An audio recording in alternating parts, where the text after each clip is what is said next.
It was warm and sunny out, a day just like one would expect for that time of year. There was a calm, gentle breeze that broke the intensity of the sun. It was, by all accounts, a perfect day. All of a sudden, out of the corner of an eye, the calm was shattered. When George looked at the picture he had just made, he knew something was wrong. He couldn't be sure what it was, but frankly, it didn't matter. All that mattered was that there might have been something out there. George's hands were shaking as he slowly reached into the water. He knew he had seen something in the background of that picture, but he never expected it to be still here when he returned. His wife, Lise, was screaming to him to just leave it alone and get the hell out of there. She did not want to get involved with whatever this was at all. But George was not about to just turn his back after going through all the effort to return here. But when he finally managed to get it on the boat, all hell broke loose. George did not even know if they would make it back to shore now. But what did George spot floating in the water? Why did he want to return for it? And why did it cause him so much trouble? George was pushing the motor of their little speedboat to go as fast as it possibly could. He needed to get to the exact spot where they had seen something floating. They had a feeling it might be something bad. Maybe it was still in the water. At first, it was difficult to determine exactly where they had been, and George started to panic. Maybe they were too late. Lisa was still utterly confused as to what was happening. All that George had wanted to share till now, that there had been something in the water here. They turned the boat and started their search. They circled through the large lake, doing their best to spot locations they had passed. He motioned towards the place they had been before, while keeping an eye out for anything odd. After a few hours of searching, the couple was close to giving up when something happened. The couple slowed to a halt when Lisa spotted something in the water. There was a slight bump in the water. They swerved the boat and made their way to the spot. They were both anxious to know what it would be. While they got closer, George killed the engine so they could carefully reach their destination. It was quiet, and they weren't sure anymore if this was a good idea. The couple had read stories of fishermen coming in contact with sharks and whales. The object in the picture had been so smudged, they didn't know what to expect. The closer they got, the more visible the object became, but it was still unclear what was going on. George tried to look in the distance at what it could be, and he saw long brown hair, and he thought he even saw arms and legs. What could the strange figure be? Closer they got, the darker the hair seemed, and the larger the object in the picture appeared. The couple could feel their hearts pounding. They knew that weird things happened at lakes, and hoped that it wouldn't be a body. Closer they got, the more anxious they felt, but soon they would be in for a big surprise. The boat stopped a few feet from the spot, and Lisa peered on to get a closer look. What she saw surprised her. Lisa laughed. "It is just a stuffed toy." She breathed a sigh of relief, finally feeling a little less frightened. She turned to George and smiled. "Let's leave. It's just a toy." But George wasn't so sure. George wanted a better view of the object, and to confirm for himself. Although Lisa felt more relaxed, George couldn't budge the feeling inside that told him something was wrong. He walked towards the edge of the boat to get a closer look. A second later, Lisa heard George scream, "It's alive! I saw arms moving. We have to go there and rescue it." The couple was shocked as they both ran back to the dock of the boat to get a closer look. It was clear now that whatever was in the water wasn't human, but what could it be? They saw the animal floating on a large piece of wood. That's why it had not drowned yet. They needed to make sure the animal was saved. Even though the animal was floating on a big piece of wood, they saw it was still struggling to stay on top of it. They had to act quickly. They noticed it was pretty big and wet, so they knew this was going to be very heavy. They were unsure of what they would do. They had never rescued anything from the water, but they knew they had to be quick. They put their sail down stretching the rope to the board that held the animal on it. After a few attempts, the couple was able to make contact with the wooden board and slowly pulled it towards the boat. Carrying the animal slowly onto the boat, they stared in shock. It was a large dog from the looks of things. They wondered how the animal had made it so far into the large lake. They were strangers to the area and not certain how to contact the authorities. Touching the animal, they could see it was cold. They feared they might have been too late. They placed the dog in the center of the boat. Lisa made her way inside to find as many blankets as she could to warm the dog up. George immediately called a friend who was a vet for some assistance. The couple waited together, both hoping that the friend would have some needed advice. Once his friend picked up, George shared the story with him, detailing how they had spotted the dog in the picture and gone back to rescue it. The friend listened and then offered advice. He explained that they would need to watch the dog's temperature and find something edible for it to eat. They thanked their friend and made their way back to the dock. They had been debating what to feed the animal when they saw that the problem had resolved itself. There on the dock was the dog eating the fish that Lisa had caught earlier on. George mused. He had not known dogs ate fish. They wondered if they had really picked up a large dog or something else. However, the couple did not focus on that. They were simply glad the dog was awake, but he seemed very tired. They decided they would care for the dog until they made it back on land. The days went by quickly, and soon the dog was getting better and stronger. Lisa already had an idea. We should keep it. You know I'd love to have a dog. But George wasn't certain yet. The longer they spent with the dog, the less like a dog the animal seemed. George made a deal with Lisa. They would research the dog first, and if everything turned out fine, they would take it back with them. He was intrigued by the dog that seemed content to eat fish and sleep all day. George decided to send the picture of their new pet to their vet friend for some clarification. In the meantime, the dog and Lisa were fast friends.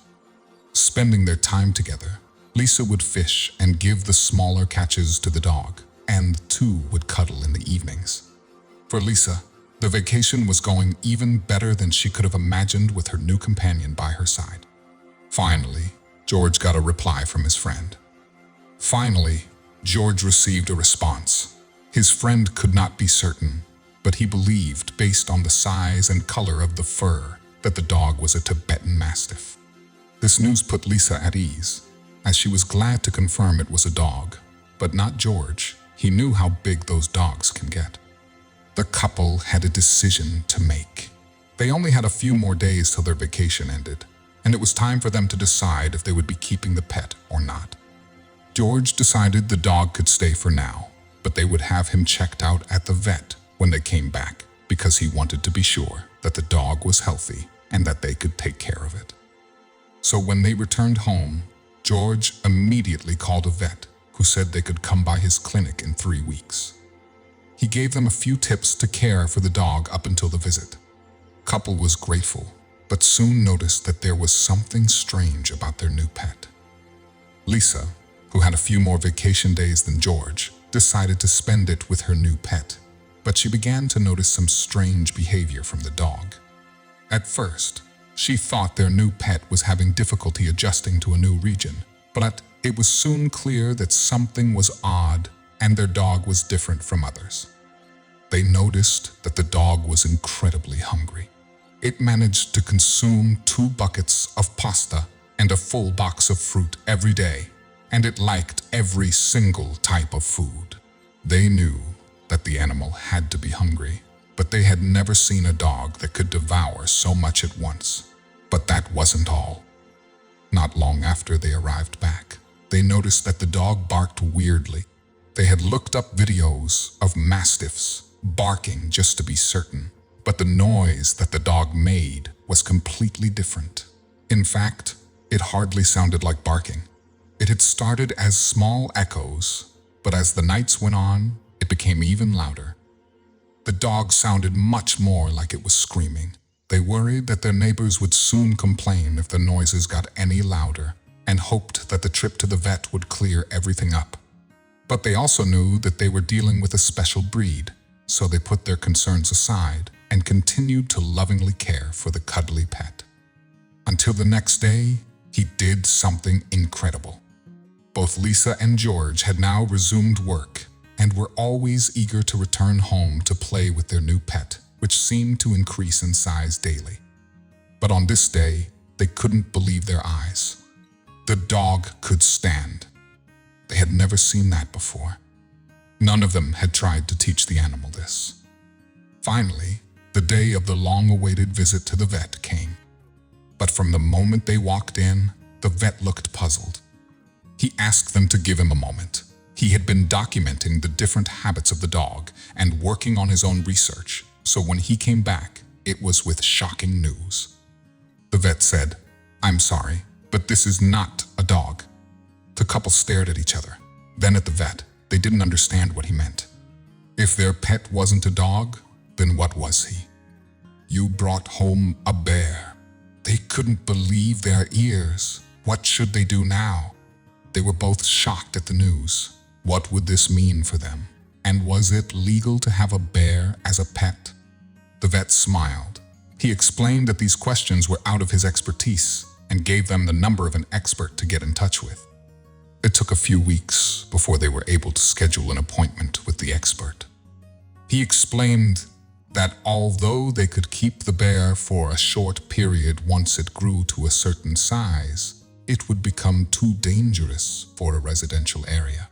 The couple was left with two choices. They would have to either return the bear back to the wild, which could endanger the now domesticated bear, or they could try and transfer it to a zoo. The couple decided the safest option was to move it to a zoo. After a few weeks, it had grown a lot and weighed almost 250 pounds, and it was now time for the couple to say goodbye to their new friend. After the bear was moved to the zoo, the new couple was given passes to visit the animal whenever they wanted. Lisa and George visited the bear very often. They felt like they still had a special bond with the bear. After all, he had lived in their house for a few weeks, and they liked him a lot. George and Lisa met at a fishing camp and fell in love immediately. Since then, they have been inseparable. Whenever the opportunity was there, they would take their boat out on the water to go fishing and discover the beauty of nature. But this trip was nothing like they had ever experienced before. The couple had been planning this trip for over 2 months now. They knew it would be very special, but for very different reasons. Especially George was very nervous about the trip. He had a big secret that he was planning to expose during the trip. Throughout the years that George and Lisa were together, lots had changed, but one thing that never changed for the couple was their love of fishing. Fishing was what brought them together after all. After several years together, George decided it was time to propose, and he knew just where to do it. George took Lisa on a fishing trip close to the camp where they first met, and after a lovely afternoon of resting together, George popped the question. Lisa was ecstatic and quickly said yes. Soon, the two were married and taking on different fishing adventures. They would take weekends and sometimes a week off to travel to fun locations for fishing. The aim was to always catch a different type of fish each time. This time, however, was a little different. George and Lisa were planning for what would be their biggest trip yet. This time, the happy couple will be spending 2 weeks away, and George and Lisa were both excited to travel to the farthest location they had ever been to. They had read lots of stories about the place, but they were most excited about the activities they had planned together. Both George and Lisa loved to keep active. Most of their trips were spent on the water, as they would often rent a boat for their fishing. But this time was different. They would be combining their two favorite activities by hiking to their boat this vacation. But nothing would have prepared them for what would take place. Couple plotted the path they would take and started their hike early in the morning. There was a cool breeze, and the trail was quiet and soothing. Hours later, they arrived on the shore and boarded the boat, both excited for their trip to truly start. The next few days were calm, and it was soon time to head down to the next lake. Since the couple knew exactly what fish they wanted to catch, they planned what lakes they would visit to get them. The journey to the next lake only took a few hours, and after a few hours, Lisa took her fishing rod and cast her line. She expected to catch something nice that they could cook for lunch. Little did she know, they wouldn't be returning with just a fish. Although they had been fishing for a few days, Lisa was yet to get the fish she wanted. So when she caught onto something big, she was excited. After a few minutes of roping in the fish, both Lisa and George were shocked to see the size of the fish. It was huge. So huge that the couple decided to take several pictures of their big catch. The excitement of the catch was enough for Lisa, and she was ready to call it a day. The couple was relaxing on the boat hours later when George spotted something. He had been going through the pictures they had taken when something odd stood out to him. But what would it be? George stared closely for a moment. He couldn't quite place what seemed so odd until he turned the picture to the sun. What could it be? Turning to Lisa, he showed her the photo, pointing to what he had spotted in the picture. Spotting the strange object, they both knew what they had to do. The couple made the decision to head back to the spot they had left. The lake was a lot larger than what they were used to, but they were determined to find the strange object in the water. The couple decided to circle around and hopefully find the spot where they had been. However, it had been a few hours since, and they were uncertain how successful their search would be. Binding bonds through beautiful tales. Thank you for watching.